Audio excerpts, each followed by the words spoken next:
Alright, ready? Here we go. Hey everybody, thank you for tuning in to the Stuff I Heard podcast. This is Stuff I Heard with Josh Peak. Today is Saturday, some random date. I don't know, what is today's date? I always do that. I don't know why I date it. I guess so that if anybody listens to this in the future, they go, what are you talking about? That's not even happening now. Today's Saturday, July the 21st. Cool deal.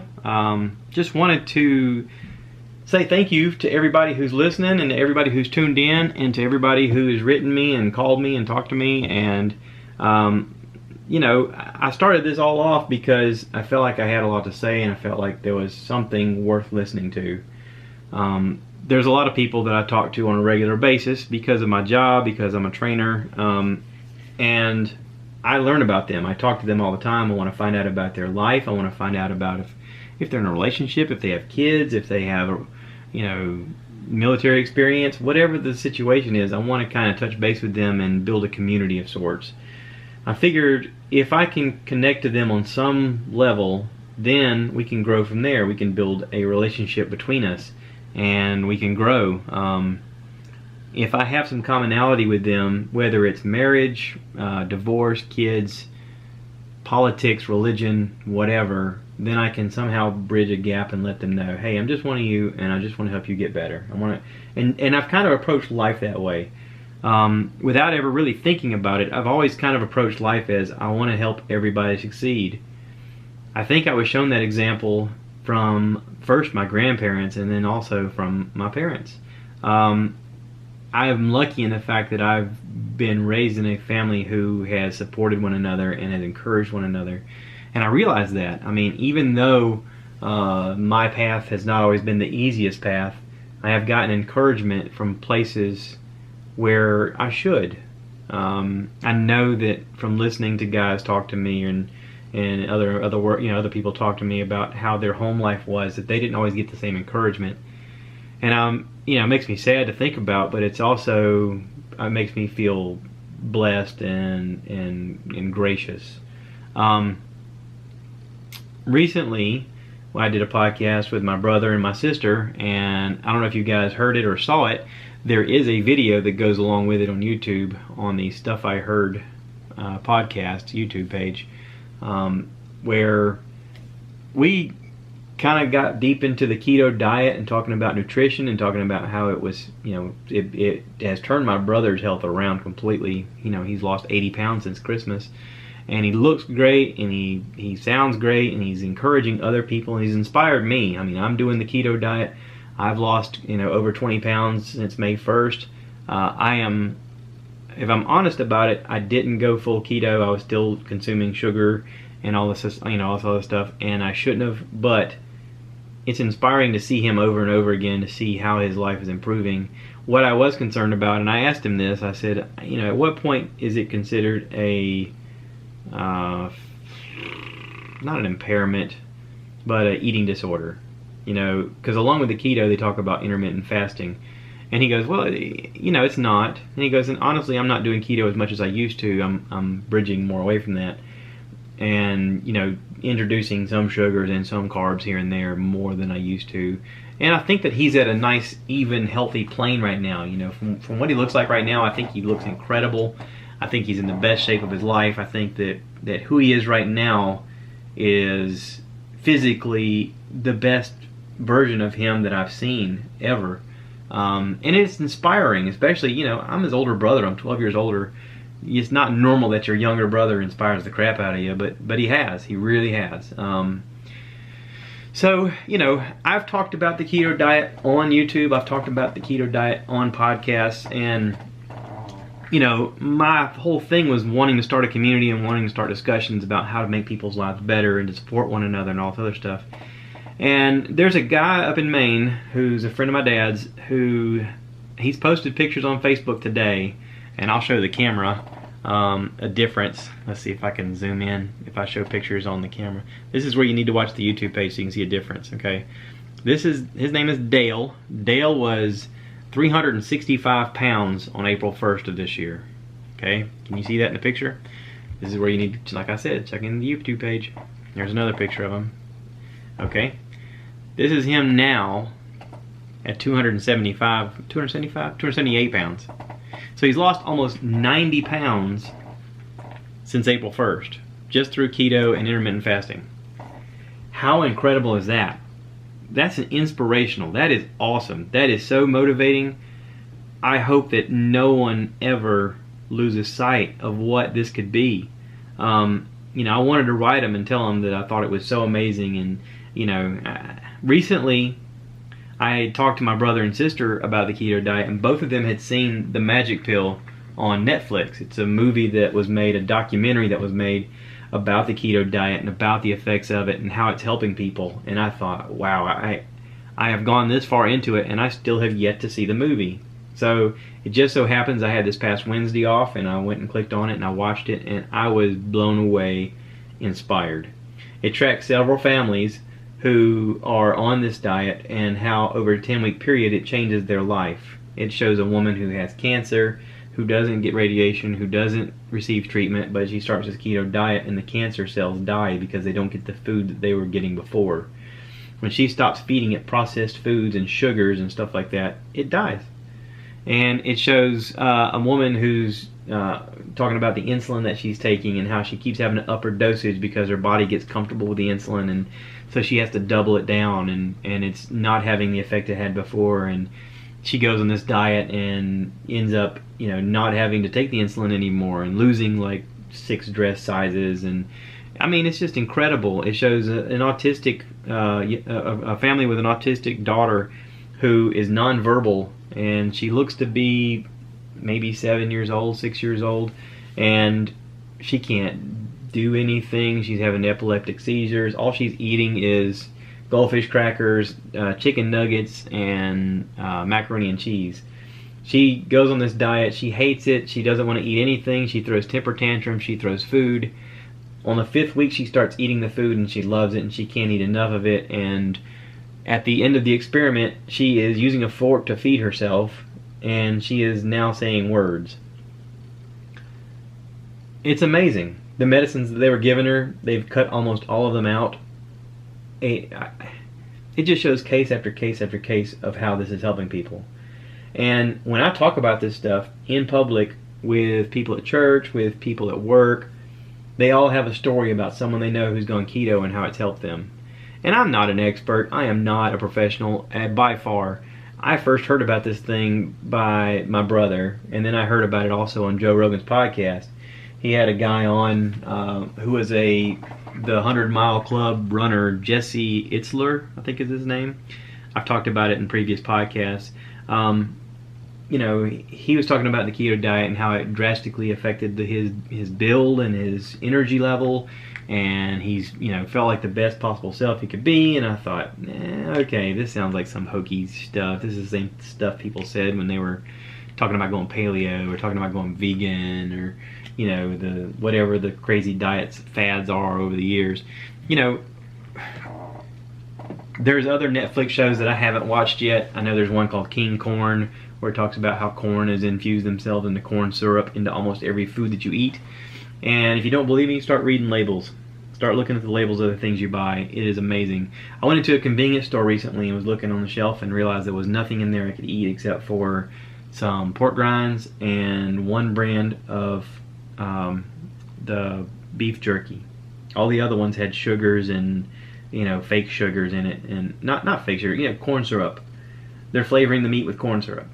Well, in my mind, I've had to look at sugar as poison now, and I go, okay, I don't want that in my body. I don't want that in my body. I want to be healthier. I want to be a better version of me. I'm 44 years old, and I'm starting to open my eyes to the fact of I've had 44 years of putting junk in my body, and can I do better? Can I be better? We had our grandson over here today for most of the day. His mama had to work, his daddy had to work, and so my wife was at the gym, and I greeted his mama at the door, and at 9:30 this morning he was all in my arms and Papa, Papa, and I loved it. It's great. I love it. But I looked in his bag, and what does he have? He's got apple juice, which is high in sugar. He's got Cocoa Puffs, which are high in sugar. He's got, you name it. Everything that was in his bag was just sugar, sugar, sugar, sugar. Goldfish crackers, sugar and carbs. And I'm talking to my wife about it, and I'm like, we need to start doing this now with him and getting him comfortable with this kind of foods. And of course, he's almost 2, so he don't understand. And he wants to pitch a fit, and of course, she's going to cave in because for dinner she makes him mashed potatoes and chicken nuggets. Now, I'm not super thrilled about it, but it's going to be a transition. We're going to make this happen. We're going to be eating healthier across the board. When people come to our house, they're going to eat what we eat, and that's what's available. It's just going to be that way. For dinner tonight, I made burgers, and I had a fresh avocado that I cut up with it. I made some bacon. I put mayonnaise on top of my burger. No bun, no ketchup, and it was delicious. I ate one burger and I was full. Just one. Now granted, it was a burger with an avocado, but that's all I needed, and I was full. And I didn't miss anything from my meal. I didn't have to have chips. I didn't have to have soda. Matter of fact, I drank Mio with water. Mio is this little squirt stuff that you squirt in your water. If you're looking on the camera, you see me drinking my stuff out of my Star Wars cup. Mio is just this stuff you squirt in water. It's got 0 calories and 0 sugar and 0 carbs. They make it with some type of fake sugar. It's one of the ones that doesn't affect your hypoglycemic level. Literally, your body doesn't know that it has sugar in it, and it just goes, "Yep, I don't know what that is. Let it go." There's another one called erythritol. There's another one out there that's a substitute for sugar. It has a little bit more fiber in it, a little more carbs in it, but your body doesn't know what it is. It doesn't think it's sugar, and it just lets it process through you. Stevia is another one. It does not affect your glycemic level. You've heard people talk about stevia being made from a plant, and it's an extract, and it is. And to me, they taste a little bit different than sugar, but not much. I was against stevia when it first came out. I kept having people tell me about it. Like, "Oh, you got to try it. You're going to love it." And I was like, "You people are crazy. Get away from me." And now I'm like, "Oh, yeah. Let me have the unsweetened tea with some stevia." And I'm going to start carrying a bottle with me. I haven't yet, but I'm going to start carrying a bottle with me so that when I go places, I have it in my pocket and I can order an unsweet tea because I like sweet tea. But I'm going to start ordering an unsweet tea, and I'm going to squirt some of that in there and have it with it. I am starting to carry Mio in my pocket from time to time, and when I go to places, I go, "Yeah, give me a water," and I'll squirt that in there. Yummy. There are some favorites that I have, and there's some I don't like. I can be honest about that. Mio is not a sponsor, but I'll tell you what, I would love to do a fake advertisement for them. If I were to do one, it'd be like, hey, come and check out Mio if you have a chance. There's 0 calories, 0 sugar, tastes great, but stay away from the purple and the blue ones because I don't know, there's something off about that. And that sweet tea one don't taste like sweet tea. It tastes like grape something. But there's lots of good ones out there. The lemonade is awesome. The orange vanilla tastes like a creamsicle. They have one that's like a strawberry pineapple. There's a strawberry watermelon. There's some coffee flavored ones. Let me tell you what we've figured out is you get the unsweetened almond milk and you get some of that Mio that's coffee flavored. There's 2 of them. There's one that's called iced mocha java, or vanilla iced coffee, and there's one that's mocha java. One's supposed to be like vanilla flavored, and one's supposed to be chocolate flavored, but they're supposed to be coffee flavored. You squirt some of that in we got one of those NutriBlender things, but you don't even have to do that. You can just squirt it in a cup with some unsweetened almond milk, mix it up. The whole cup has got 1 gram of carb, no sugars, and it tastes delicious. It tastes just like something you would get from Starbucks. Matter of fact, if you put ice in the thing and put it in that NutriBullet and blend it up, and it blends up that ice really, really fine, it tastes just like something you would get at Starbucks and pay a whole bunch of money for. This doesn't cost as much money. So, this is my fake commercial. Go out and buy some Mio today, and when you drink it, think kindly of me. The lemonade tastes like Country Time lemonade. They have some that have energy, and it says energy and sport on it. There's one that's a black cherry. To me, that's the best flavored one they have on those. It has caffeine in it, and it has B3, B6, and B12, so it gives you energy. I can tell you from experience, I've been drinking them now for over 2 months, and every time I drink that black cherry one, I do feel like I have energy. I feel like I'm refreshed. I feel like I used to feel whenever I would have caffeine and Gatorade at the same time. That's basically what this is, caffeine and Gatorade, but with no sugar. I feel like a better version of myself when I drink it. So, for this fake commercial, go out and buy Mio today. Do you like that? Is that Was that good? I just made a fake commercial. I thought about this from time to time. I thought about promoting things that I like.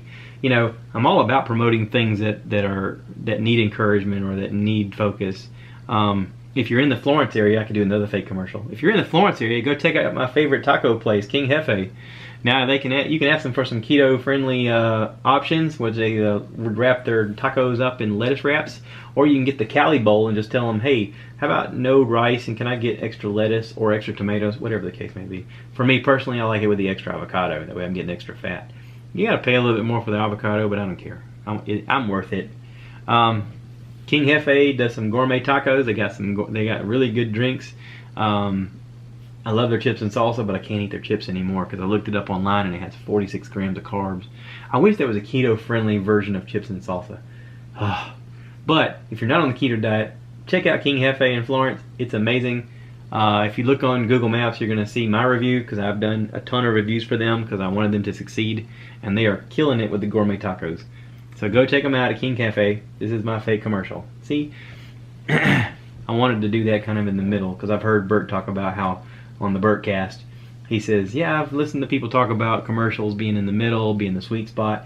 Matter of fact, if you ever check out Adam Carolla's podcast, he does that. He'll have an intro where he'll do a commercial, and then right in the middle of it, like right in the dead center of where he's doing his whole podcast, he says, all right, we're going to take a break, and then he does a commercial. And then he comes back to doing his podcast, and I thought, God, this is annoying, and I'd always fast forward it. But I get it. It totally makes sense. You got bills to pay. You got an empire to build. You got people that you want to employ. You got sound engineers, and you got all kinds of things to do. Listen, I want to talk about Adam Carolla for a second. I grew up going into the military, like I said, at 20 years old, being shipped off to California. And when I would drive home at night, or if I had to go out and do something, I would turn on the radio. And because we lived near Los Angeles, we could pick up all the big radio stations out of Los Angeles. Well, K-Rock was the biggest. And Adam Carolla was on K-Rock. Adam Carolla, a lot of people don't know this, but Jimmy Kimmel was like a radio DJ that had gone around to different radio stations, and he had ended up at K-Rock on the morning show. And he was like the sports guy. He would talk about sports. And he, in his personal life, had started taking boxing lessons from Adam Carolla. And during that time, they had formed a friendship, and he realized that Adam was extremely funny. Adam had a lifetime of basically negligence. His parents didn't pay attention to him. He lived in the garage. He talks about how, school wasn't for him. He had a bunch of friends that were losers. And, he said, I wanted to make money, so I went to a place that were building houses, and I was a pain in the neck, and I kept asking the guy, can I do something? Can I sweep up the floor for free? And eventually they said yes, and he said, and I just kept sweeping the floor until one day I asked, can you teach me how to do that? And he kept asking guys, can you teach me how to do that? Can you teach me how to do that? And he goes, and I started like hanging drywall. And then before I knew it, I was not only hanging drywall, but I was putting in roofs. And then I started doing carpentry work, and I started building cabinets and all kinds of stuff. And he says his motivation to do all this just came from, I want to do more than what I'm doing. And he talks about his friendship with Jimmy and getting involved with the radio. And he was a boxing guy when he met Jimmy. He was an amateur boxer.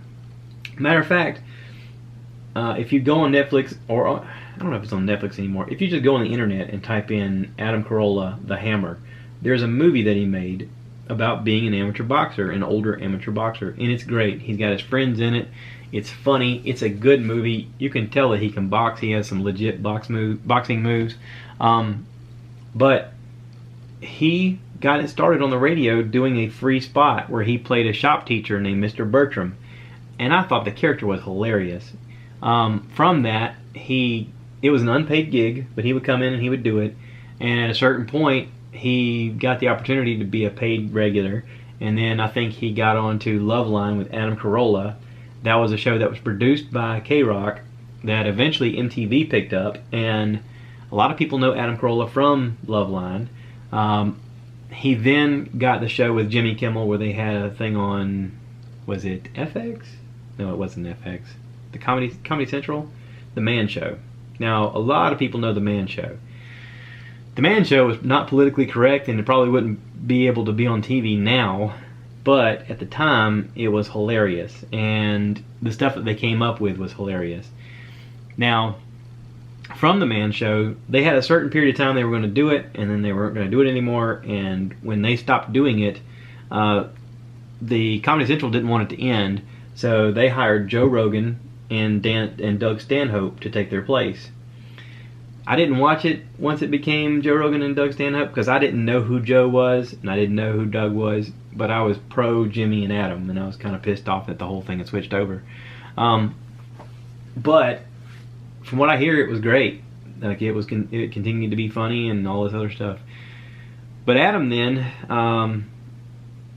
got into radio big time whenever Howard Stern left terrestrial radio to go to Sirius XM.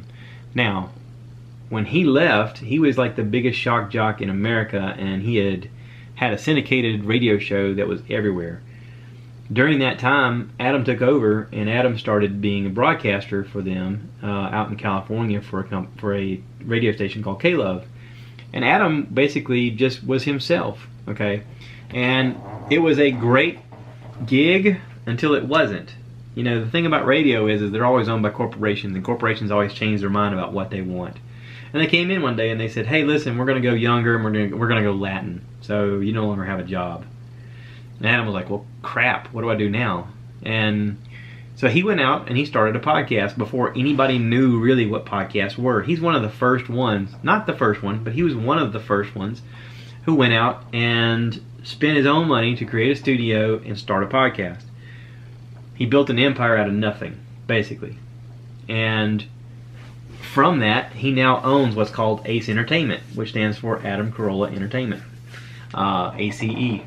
And he has lots of people that are on his platform, I guess you'd call it, under the company name, under the company umbrella, that use his studio or other studios within his building to do their podcast. And he has engineers that help out, and you know, I think at one time Allison Rosen was an engineer and they had a falling out, and now Allison Rosen has her own podcast.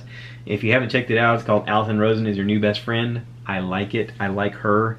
I really like her interview with Bert early on when Bert had his podcast. He had Allison Rosen in for an interview, and she gave Bert's daughter some stickers that said Allison Rosen is your new best friend, and they love it. And if you listen to her, you'll understand why I love it. And I love listening to her.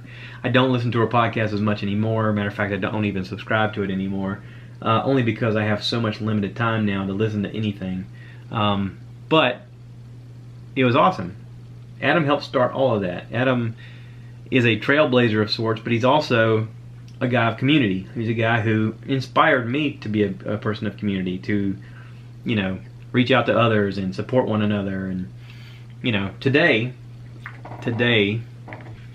I was listening to a podcast where, on the Bertcast, shout out to Bert Kreischer,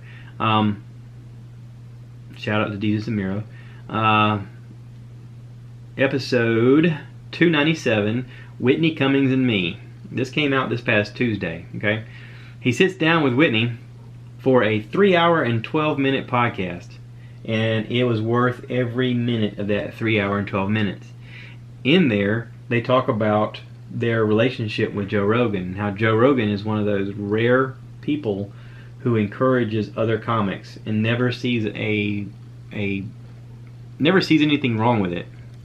There's a lot of people out there that don't want to encourage other people because they fear it's going to impede upon them, and especially being a comedian. Comedians are often in a position of where they're trying to outdo one another or trying to best one another. And while Joe may have a little bit of that in him, he also knew that if he builds a community amongst himself and the people that he knows, it can only be good things for everybody.